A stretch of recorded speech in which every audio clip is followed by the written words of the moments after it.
جب ابراہیم علیہ السلام شام کی سرزمین پر پہنچے تو اپنے بیٹے کے لیے دعا مانگتے ہیں، فرمایا رب ہب لی من الصالحین،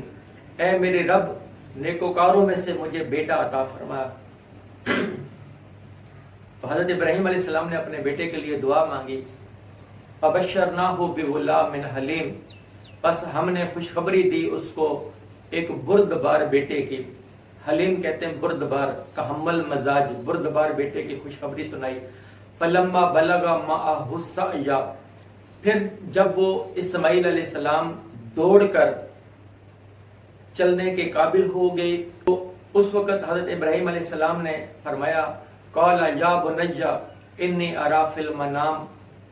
انی بے شک میں نے ارا دیکھا ہے فی المنام خواب میں، انی اذبحک کہ بے شک میں تجھے ذبح کر رہا ہوں، فانظر ماذا ترى تو تیری کیا رائے ہے، تو کیا کہتا ہے۔ ابراہیم علیہ السلام نے کہا قال یا بنی انی ارا فی المنام انی اذبحک فانظر ماذا ترى، کہ بے شک میں نے خواب میں دیکھا ہے کہ میں تجھے ذبح کر رہا ہوں، تو تیری کیا رائے ہے، تو کیا کہتا ہے۔ قال یا ابت افعل ما تؤمر، تو اسماعیل علیہ السلام نے کہا کہ اے ابا جان آپ وہ کر ڈالیں جو آپ کو حکم دیا گیا ہے۔ تو اسماعیل علیہ السلام جنہوں نے حضرت ابراہیم علیہ السلام سے تربیت لی تھی اور حضرت حاجرہ رضی اللہ عنہا کے بیٹے تھے، ان کے صاحبزادے تھے، انہوں نے کیا خوب بات فرمائی، کہا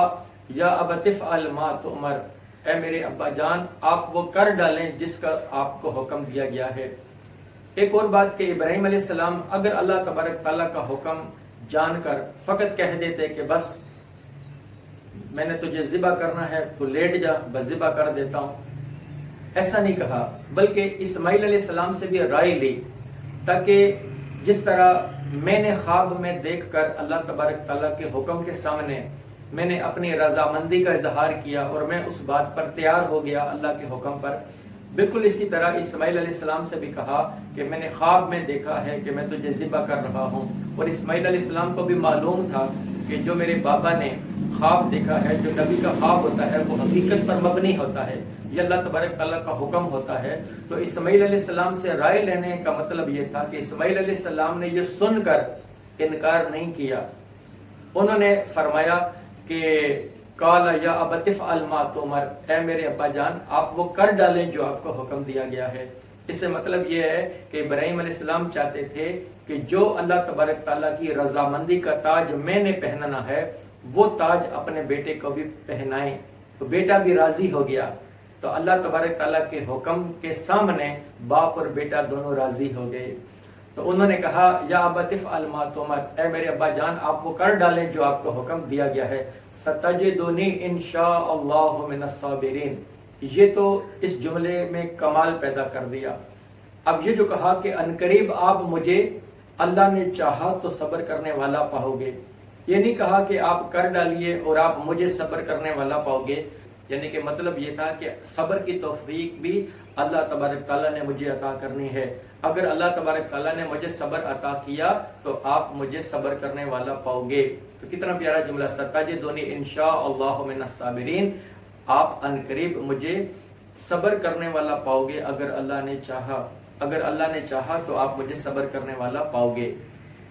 پھر قرآن مجید میں آگے بیان ہوا فلما اسلما، پھر جب دونوں رضامند ہو گئے، یہ وہ جملہ تھا فلما اسلما، پھر جب دونوں نے اللہ کے حکم کے سامنے سر جھکا دیا، وَتَلَّهُ لِلْجَبِينِ، تو ماتھے کے بل، جبین ماتھے کے بل اسماعیل علیہ السلام کو لٹا دیا۔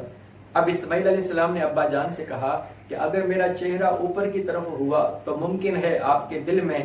میرے رغبت پیدا ہو، میرے چہرے کو دیکھ کر ممکن ہے آپ کہیں اپنے کام سے رک نہ جائیں، اس لیے میری آنکھوں پر پٹی باندھ دینا اور میرے چہرے کو زمین کے بل کر دینا۔ تو وہ قرآن نے اس کو بیان کیا وَتَلَّهُ لِلْجَبِينِ، اور اس کو ماتھے کے بل زمین کی طرف، ماتھے کے بل لٹا دیا۔ جب یہ چھری چلانے لگے، یہ سارا کام جب ہو گیا، وَنَادَيْنَاهُ أَن يَا إِبْرَاهِيمُ، اللہ تبارک تعالیٰ نے فرمایا اور ہم نے ندا دی، آواز دی، اے ابراہیم قد صدقت الرؤیا، کہ بے شک تو نے اپنے خواب کو سچا کر دکھایا، انا کذالک نجزی المحسنین، کہ بے شک ہم اسی طرح محسنین کو بدلہ دیتے ہیں، احسان کرنے والوں کو ہم اسی طرح بدلہ دیتے ہیں۔ اور پھر قرآن مجید نے آگے یہ بیان کیا ان ھذا لہو البلاء المبین، کہ بے شک یہ ایک بہت بڑی ایک کھلی آزمائش تھی۔ ابراہیم علیہ السلام پر جو مختلف آزمائشیں آئیں اور ہر آزمائش سے ابراہیم علیہ السلام کامیاب ہوتے تھے، تو فرمایا کہ یہ بہت بڑی اور کھلی آزمائش تھی ابراہیم علیہ السلام کی۔ اور پھر فرمایا وَفَدَيْنَاهُ بِذِبْحٍ عَظِيمٍ، اور اس کا فدیہ دے دیا ایک ذبح عظیم سے۔ تو ابراہیم علیہ السلام کی اور اسماعیل علیہ السلام کی یہ جو قربانی تھی، اور اللہ تبارک تعالیٰ کے حکم کے سامنے سر تسلیم خم کیا، اور اللہ کے حکم کے سامنے باپ اور بیٹا دونوں راضی ہو گئے، تو وہ سنت آج تک چلتی آ رہی ہے اور قیامت تک یہ سنت چلتی رہے گی۔